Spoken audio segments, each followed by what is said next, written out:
أعوذ بالله من الشيطان الرجيم بسم الله الرحمن الرحيم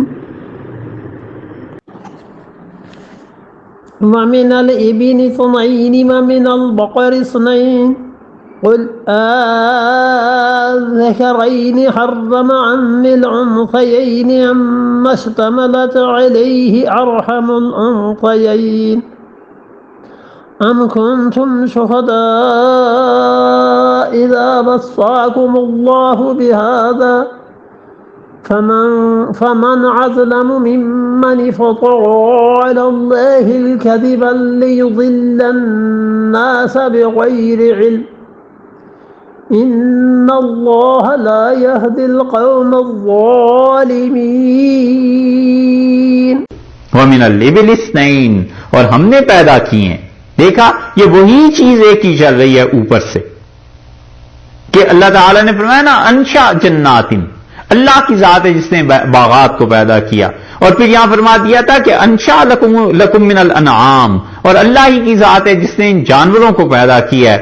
پھر یہ فرما دیا کہ ثمانیت ازواج، یہ حمولہ اور فرشہ جو دو اوپر ہم نے کہے ہیں، دبے ہوئے جانور اور قد و کاٹ کے جانور، ان کی قسمیں دیکھو 8 قسم کی ہو گئیں، 4 قسمیں یہ گزر گئیں. فرماتے ہیں وَمِنَ الْإِبِلِ اثْنَيْنِ، اور ہم نے جو اونٹ اور اونٹنی کو پیدا کیا ہے 2 کو، وَمِنَ الْبَقَرِ اثْنَيْنِ، اور اسی طرح ہم نے جو پیدا کیے ہیں اونٹ میں سے 2 اور من البقر گائے میں سے اثنین 2 کو پیدا کیا ہے. یہ ہر جگہ اثنین جو آ رہا ہے نا اس کا مطلب ہے جوڑا، اس کا مطلب ہے 2. ومن الابل، اور اونٹ میں سے جو جوڑا پیدا کیا ہے، ومن البقر، اور گائے کا جو جوڑا پیدا کیا ہے، بھینس بھی اس میں شامل ہو گئی.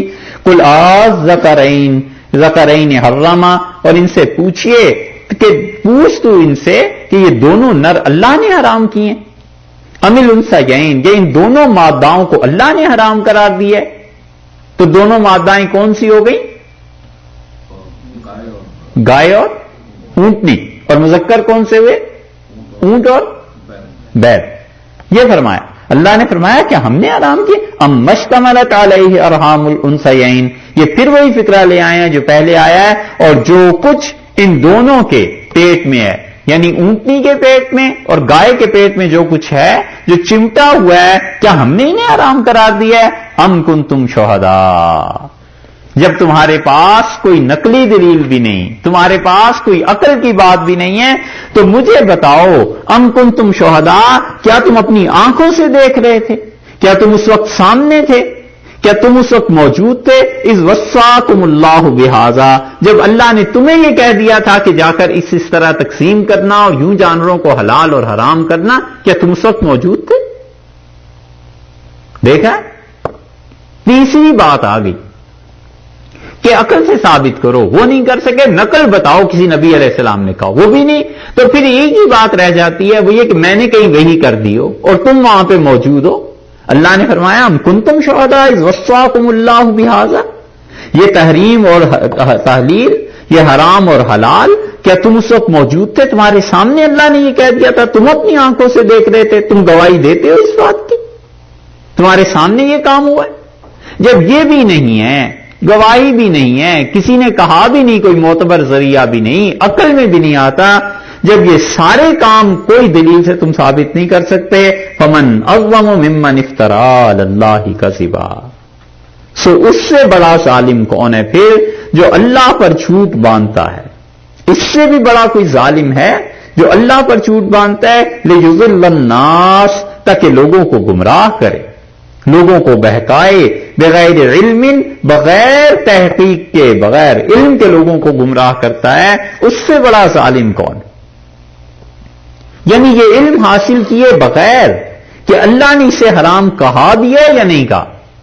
دیکھیے 2 قسمیں ہو گئی علم کی.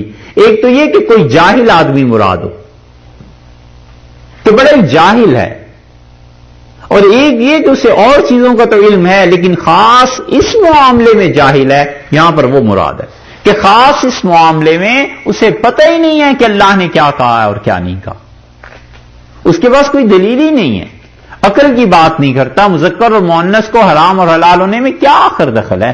نقل کی بات نہیں کرتا کہ ہم نے کبھی وحی نازل کی ہو، خود اپنے مشاہدے کی بات کرے کہ کبھی اللہ نے اسے بلا کر اپنی آنکھوں کے سامنے کہہ دیا ہو، اس کی آنکھوں کے سامنے کہ تم دیکھ لو ہم اسے حرام کر، جب تمہارے پاس کوئی ہے ہی نہیں علم کی بات۔ اللہ نے کہا اس سے زیادہ ظالم کون ہے جو آدمی ایسی باتیں کرتا ہے، اللہ کے لیے حلال اور حرام کا منصب ہٹا کر اپنے لیے ثابت کرتا ہے ان اللہ لا یہدی القوم الظالمین، اور اللہ ایسے بے انصاف لوگوں کو ہرگز ہدایت نہیں دیا کرتا، ایسے بے انصاف لوگوں کو ہرگز خدا تک پہنچنے کی راہ نہیں ملتی۔ کیسا زوردار بیان! اللہ نے کہا دلیل لاؤ، اس سے بات کرو۔ اس آیت سے ثابت ہوتا ہے کہ اللہ تعالیٰ نے یہ اس آدمی کے متعلق کہا ہے جو اس خاص معاملے میں جاہل ہے، اللہ کے لیے کہتا ہے کہ اللہ تعالیٰ نے یہ حرام کیا ہے، تو اس نے یہ علم حاصل کیا ہے کہیں سے کہ خدا نے حرام کیا ہے بھی یا نہیں کیا؟ اور آپ ذرا سوچئے، یہ اس پہ خدا کا عتاب، خدا کا غصہ، عتاب تو نہیں، اللہ کا غضب برس رہا ہے یہ اس آدمی پہ، اور جو جان بوجھ کے تحریف کرتا ہے وہ کتنے برے درجے کا آدمی۔ یہ تو اس لیے بھی کر رہا ہے جسے علم نہیں، اور جسے علم ہو اور جان بوجھ کے ایسی حرکتیں کرے وہ کتنا برا آدمی۔